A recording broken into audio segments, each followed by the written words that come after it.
Hi friends, welcome to my channel. எல்லா marriage ஃபங்க்ஷன்லேயும் போடுற பலாக்காய் veg biryani எப்படி பண்ணுறதுன்னு பார்க்கலாமா? இது ரொம்ப டேஸ்ட்டாக இருக்கும். சிக்கன் விட ரொம்ப ரொம்ப டேஸ்ட்டாக இருக்கும். வாங்க எப்படி பண்ணுறதுன்னு பார்க்கலாம்.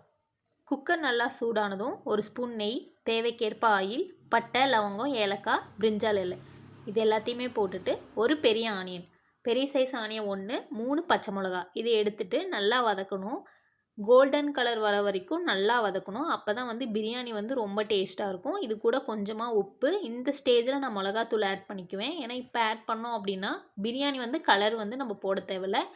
இஞ்சி பூண்டு பேஸ்ட்டு, தேவைக்கேற்ப இஞ்சி பூண்டு பேஸ்ட்டு போட்டுட்டு நல்லா வதக்கணும். வதக்கிக்கிட்டே இருக்கணும், இல்லைனா கருகி போயிடும். ஒரு தக்காளி, ஒரு மீடியம் சைஸ் தக்காளி, புதினா, மல்லி, தயிர் ஒரு 4 ஸ்பூன் போட்டு நல்லா வதக்க விடணும். நல்லா இது பார்த்திங்கன்னா நல்லா வதங்கணும். அப்போ தான் பிரியாணி ரொம்ப டேஸ்ட்டாக இருக்கும். இந்த அளவுக்கு வதங்கினதுக்கப்புறம் இப்போது லைட்டாக கொஞ்சம் மிளகாத்தூள், கரம் மசாலா ஒரு ஸ்பூன் போட்டுக்கணும்.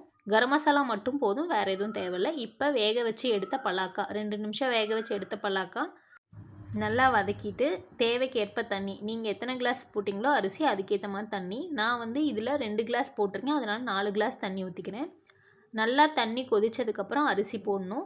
ஏன்னா தண்ணி நல்லா கொதிச்சாதான் டேஸ்ட்டு ரொம்ப நல்லாயிருக்கும். இந்த டைமில் நான் வீட்டில் அரைச்ச கரம் மசாலா லைட்டாக கொஞ்சம் ஆட் பண்ணுறேன்.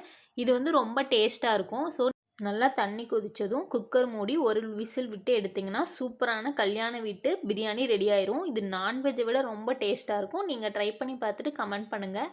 மறக்காமல் நம்ம சேனலை சப்ஸ்கிரைப் பண்ணுங்கள், லைக் பண்ணுங்கள் ஃப்ரெண்ட்ஸ். பாய்.